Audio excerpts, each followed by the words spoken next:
سارے تعلق رب سے جوڑو، کر دے گا وہ نظر کرم۔ رمضان المبارک کا مہینہ بڑی تیزی سے ختم ہو رہا ہے۔ دیکھتے ہی دیکھتے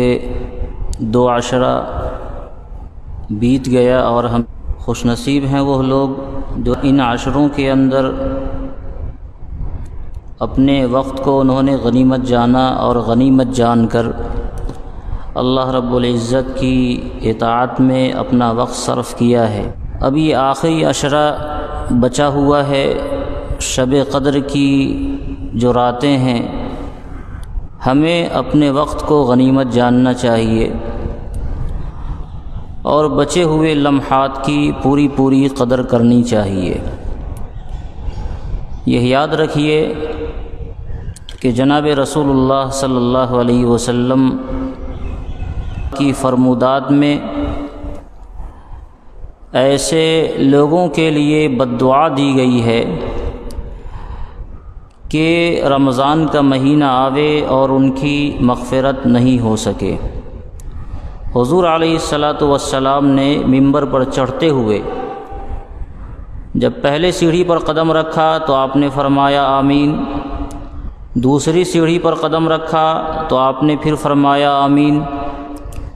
اور تیسری سیڑھی پر بھی قدم رکھا تو آپ نے فرمایا آمین۔ اور جب بعد میں صحابہ کرام نے اس کی وضاحت آپ سے طلب کی تو آپ نے ارشاد فرمایا کہ جبرائیل امین آئے تھے اور انہوں نے یہ کہا کہ ہلاک ہو جائے وہ آدمی کہ رمضان کا مہینہ پاوے اور اس آدمی کی مغفرت نہیں ہو سکے، اسی پر میں نے آمین کہا۔ اس کے علاوہ 2 اور افراد کے لیے بد دعا دی گئی اور حضور علیہ السلام نے اس پر آمین کہا ہے۔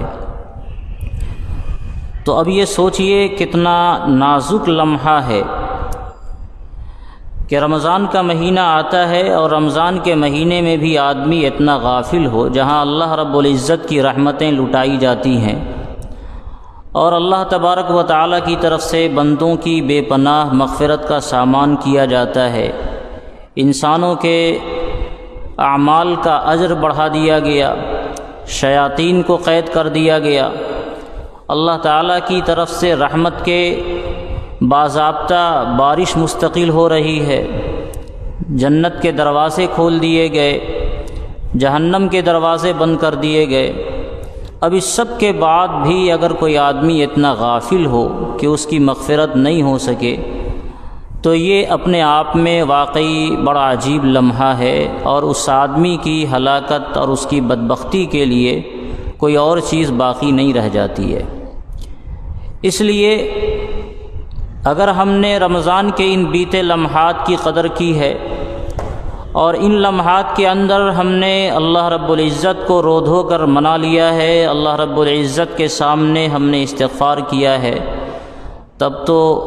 ہمارے لیے یہ خوش نصیبی کی بات ہے۔ اور اگر ہم نے ایسا نہیں کیا، غفلت میں یہ زمانہ ہمارا گزرا، تو اب ہماری ذمہ داری بنتی ہے کہ ہم بقیہ ایام کے اندر اللہ رب العزت کو رو دھو کر منائیں اور اللہ تعالیٰ کے سامنے روئیں اور گر گرائیں، توبہ اور استغفار کریں تاکہ ہماری بھی مغفرت ہو سکے۔